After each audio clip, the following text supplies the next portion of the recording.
नमस्कार, capital TV में आपका स्वागत है। स्वतंत्रता सेनानियों में जो सबसे बड़ा नाम है उस पे लगातार विवाद, कभी उनकी मौत को लेकर, कभी उनकी राजनीति को लेकर, कभी उन्होंने क्या सही किया क्या गलत किया। खास करके कांग्रेसी इकोसिस्टम और तो और वामपंथी इतिहासकारों ने नेताजी सुभाष चंद्र बोस के ऊपर कई सारे कीचड़ उछाले। अब एक नया विवाद आया है कि क्या नेताजी ने शादी की थी या शादी नहीं की थी। एक बड़ा कंट्रोवर्सी, और इसको जानने और समझने के लिए हमारे साथ मेजर एसपी सिन्हा साहब हैं। आपका बहुत बहुत स्वागत है। पहले बात बताइए, ये विवाद उठाने के पीछे क्या लॉजिक है, क्या तर्क है? क्या इस तरीके से हर स्वतंत्रता सेनानी, चाहे गांधी हो चाहे नेहरू हो, उनके प्राइवेट लाइफ को डिस्कस करना जरूरी है? क्या डिस्कस करना जरूरी नहीं है, मैं नहीं समझता हूँ जरूरी है। लेकिन कुछ लोग आदतन लाचार हैं, क्योंकि उनकी छवि इतनी लो है तो दूसरे की छवि को डाउन करने के लिए वो सेम गेम खेलते हैं। पहली बात। दूसरी बात, शुरू में ही मैं कहना चाहता हूँ कि जिस कंट्रोवर्सी की आपने बात की, कुछ लोगों ने षड्यंत्र रचा सुभाष चंद्र बोस जी के खिलाफ कि उन्होंने जर्मनी में चुपके चुपके शादी कर ली और किसी को बताया तक नहीं, इमली से।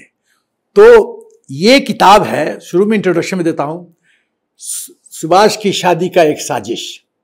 ये ऑथर हैं डॉक्टर मधुसूदन पाल। ये बहुत जल्दी किताब रिलीज होने जा रहा है और ये किताब को मैंने बहुत गंभीरता से पढ़ा है लास्ट 3-4 दिनों में, और मैं इस नतीजे पे पहुंचा हूं कि ये इतना बड़ा षड्यंत्र था। मैं जितना जवाहरलाल नेहरू के बारे में मुझे ज्ञान होता है, उतनी मेरी घृणा उनसे बढ़ती जाती है। इतना घृणा ठीक नहीं है, लेकिन क्या करूं। जिस व्यक्ति ने हिंदुस्तान को स्वतंत्रता दिलवाई, और ये मैं नहीं कह रहा हूं, एक्स प्राइम मिनिस्टर ब्रिटेन के क्लेमेंट एटली ने फनी भूषण चक्रवर्ती, एक्टिंग जो जस्टिस थे, एक्टिंग वेस्ट बंगाल के गवर्नर को, उनको ये बात कहा उन्होंने 1956 में। ये एटली का सेंटेंस है। जब फणीभूषण जी ने पूछा कि आप तो वर्ल्ड वॉर 2 जीत गए थे, तो फिर क्यों हमको इंडिपेंडेंस दे दिया, क्या कारण था? गांधी जी, उनका क्या रोल था? पहले तो गांधी जी चुप रहे, उनका क्या रोल था? तो एटली ने कहा मिनिमल, एग्जैक्टली कहा MINIMAL, ये एक लेटर प्रोनाउंस किया। तो फिर क्यों साजिश क्यों रची जा रही है? साजिश इसलिए रखी जा रही है, 5 फैक्टर्स। पहला कि कहा जा रहा था कि 1945 में सुभाष चंद्र बोस जी का एयर क्रैश हुआ। सबसे बड़ा झूठ था ये। उनकी लोकप्रियता बढ़ती जा रही थी। कोई कह रहा था गुमनामी बाबा वही हैं, मतलब तरह तरह की बातें चल रही थी। तो सुभाष चंद्र बोस जी न्यूज में थे। नेहरू जी को डर लग रहा था कि इस तरह से न्यूज में रहे, यदि वो प्रकट हुए, वो तो जानते थे कि वो मरे नहीं है, ही न्यू इट, और प्रकट हुए तो इनकी गद्दी जाएगी, क्योंकि भारत सुभाष चंद्र बोस जी के साथ था, नेहरू के साथ नहीं था। तो बढ़ती हुई लोकप्रियता, पूरा देश सुभाष चंद्र बोस को सपोर्ट करता था। और इस बात का खुलासा किसने किया था?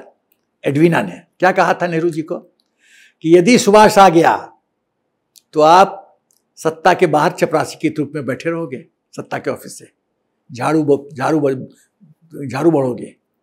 ये एडवीना ने कहा था नेहरू जी को। तो वो डर, आईने ट्रायल में जिस तरह से मनमानी की जवाहरलाल नेहरू ने, मैं पूछना चाहता हूं मनीष, इंडियन नेशनल आर्मी में कौन लोग थे? वो लोग जो ब्रिटिशर्स के खिलाफ थे। ब्रिटिशर कौन थे? दुश्मन थे। हम किससे आजादी चाहते थे? ब्रिटिशर्स से। ये लोग किससे लड़ाई किए? ब्रिटिशर्स से। तो दुश्मन कैसे हो गए? वॉर क्रिमिनल्स बना दिया गया। 15,000 INA सोल्जर्स को स्पेशल कैंप में करके टॉर्चर किया गया था मनीष, टॉर्चर। ये जवाहरलाल नेहरू ने टॉर्चर करवाया था, और नौटंकी करने के लिए काला कोट पहन के लाल किला में पहुंच गया था। मैं पूछता हूं, INA जो जितने हमारे कैडर थे, उनको वापस इंडियन आर्मी में क्यों नहीं लिया गया? वाई? क्या वो देशद्रोह किए थे, राष्ट्रद्रोह किए थे, राष्ट्र के लिए अपना खून बहाया था? Why they are not taken back? क्योंकि एडवीना नहीं चाहती थी। चक्कर ये है। तो उसके बाद तो क्या किया जाए?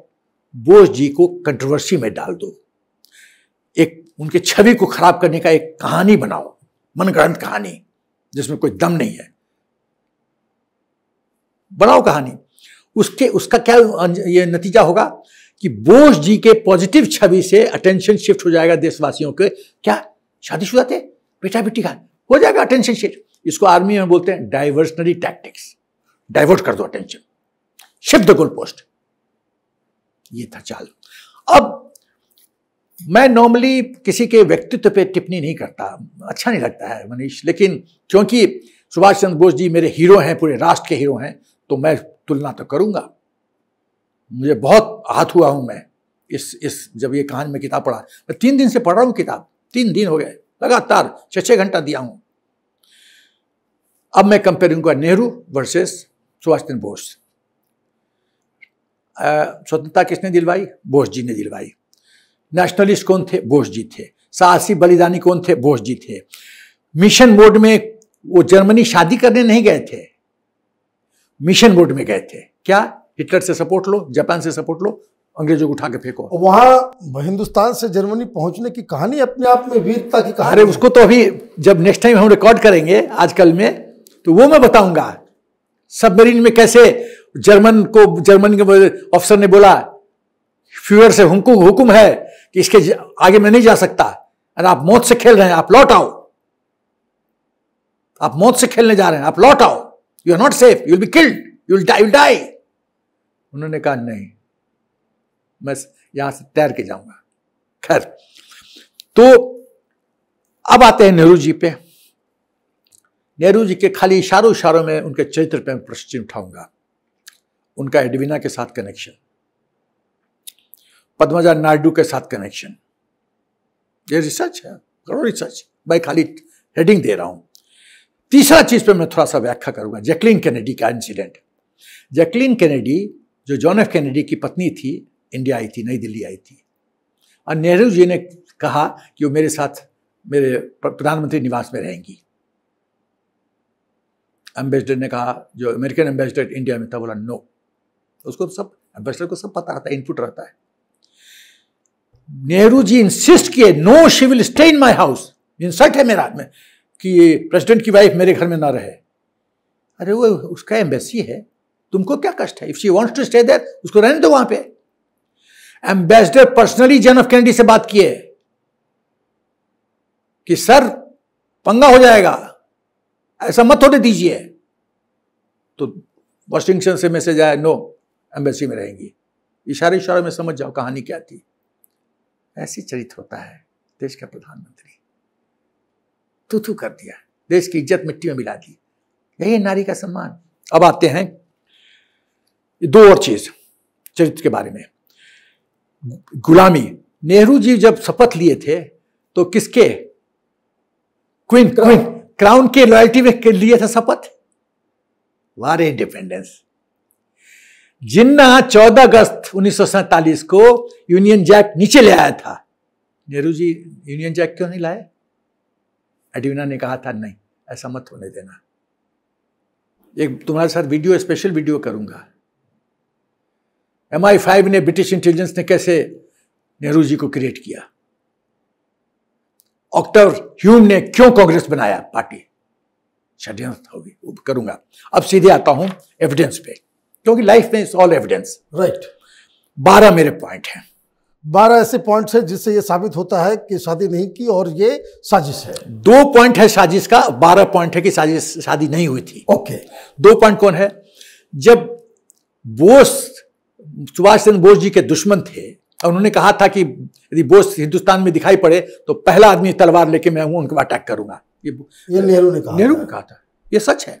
तो जो आदमी इतना एंटी बोस है, वो एंटी के वाइफ को स्कॉलरशिप, फाइनेंशियल हेल्प क्यों दिया?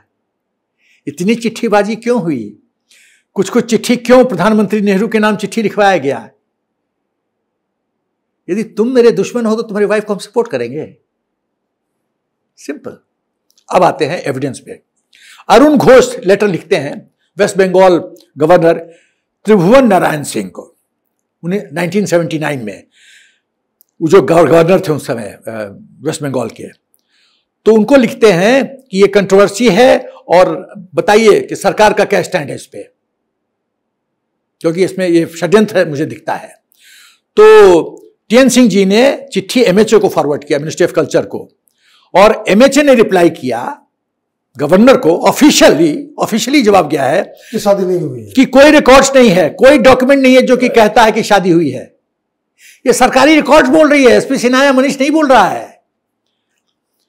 आरटीआई 9 सितंबर 22 का आरटीआई जो श्री रौनक चक्रवर्ती ने लिखा, एप्लीकेशन दिया था आरटीआई के तहत 22 अगस्त 2022 को। एमएचए ने कहा कि हमारे पास कोई सूचना नहीं है और गवर्नमेंट रिकॉर्ड्स में ऐसा कोई इंफॉर्मेशन नहीं है। आरटीआई गलत पे आरटीआई जवाब दोगे तो फंसोगे। आरटीआई शरद बोस, जिसको बहुत रेस्पेक्ट करते सुभाष चंद्र बोस जी, दो लोग को बहुत सम्मान करते थे, बहुत प्रिय थे सुभाष चंद्र बोस जी के लिए, अपनी मां और शरद भाई, बहुत सम्मान। शरद बोस बड़े नामे हुए वकील थे। वो वियना गए, उनको षड्यंत्र का पता चल गया था, तो बोले कि मैं वियना जा रहा हूं मेडिकल ट्रीटमेंट के लिए, मैं मिल लूंगा। मिलने गए, आके बताते हैं सुनील चंद्र बोस को ये सब बकवास है, फरेब है, धोखाधड़ी है, सुभाष की वाइफ है नहीं वो, ये बोला गया है। उसके बाद क्या बोस के वाइफ के पास एमिली और उसकी जो बेटी है अमिता बोस, कोई लीगल डॉक्यूमेंट है? कोई शादी होता है तो रजिस्ट्रेशन होता है ना, कोई पंडित जी होता है, शादी होता है, एक विधि विधान है। ऐसे ही अंधेरे में हुआ सिंदूर लग गया, ऐसे तो होता नहीं है। तो कोई डॉक्यूमेंट नहीं है, न हिंदुस्तान में है न जर्मनी में है। शादी का साल कहा जाता है 37, 41 या 42, वो भी श्योर नहीं है। वो भी श्योर नहीं। तुमसे हम पूछे तुम्हारा शादी का डेट क्या है? एक ही डेट होगा। एमिली का जो शक्ल है 5 फोटोग्राफ है, जिसमें से 3 फोटोग्राफ में एकदम शक्ल अलग अलग है, जो सपोर्टिंग डॉक्यूमेंट दिखाया जा रहा है अलग अलग है। श्री राम गति गांगुली चिट्ठी लिखते हैं शरद बोस को 24 अप्रैल 1949 में कि सच क्या है, तो शरद चंद्र बोस जी जवाब देते हैं फॉल्स है, बकवास है, गैरअंदाज करो इस चीज को, कोई दम नहीं इसमें। उसके बाद कहा जाता है कि एक आदमी ने, पंडित जी ने पूजा करवाया, मंत्र जप करके शादी को सोलमनाइज किया। वो पंडित बोल रहा है कि शादी का बात तो मुझे अभी पता चल रहा है आप लोग से। मनीष क्या हो रहा है देश में मनीष, टू मच। पंडित बोला मुझे नहीं पता, तो अभी हम आप लोग बता रहे हैं, और नाम छाप दिया गया कि फला पंडित का शादी करवाया था। मेरे को तो पता ही नहीं इस बात का। उसके बाद जैसा मैंने शुरू में कहा, सुभाष चंद्र बोस अपनी मां से बहुत क्लोज थे और काफी गोपनीय बातें शरद जी से शेयर करते थे। क्या उन्होंने अपने इस चीज की, शादी की बात मां को बताया? कभी। शरद चंद्र बोस को बताया? नेवर। हिंदुस्तान में मां बेटे का रिश्ता बड़ा प्योर होता है, बहुत कुछ ऐसा बेटा शेयर करता है जो किसी से, बाप से भी नहीं शेयर करता। ये रिश्ता ही ऐसा अनोखा है, क्यों नहीं मां को बताया? अब आते हैं नेताजी जो चिट्ठी लिखे थे टोक्यो कैडेट्स, जो इंडिया में इंडियन कैडेट्स थे जो टोक्यो में ट्रेनिंग कर रहे थे, तो 29 नवंबर 1944 में लिखते हैं कि मेरे प्यारो बच्चों, तुम ही मेरे संतान हो, मेरी और कोई संतान नहीं है। क्रिस्टल क्लियर हो गया। और संतान उन्होंने वर्ड इस्तेमाल किया, बेटा नहीं बेटी नहीं बोला, संतान, मेरा कोई इशू नहीं है, तुम ही मेरे संतान हो।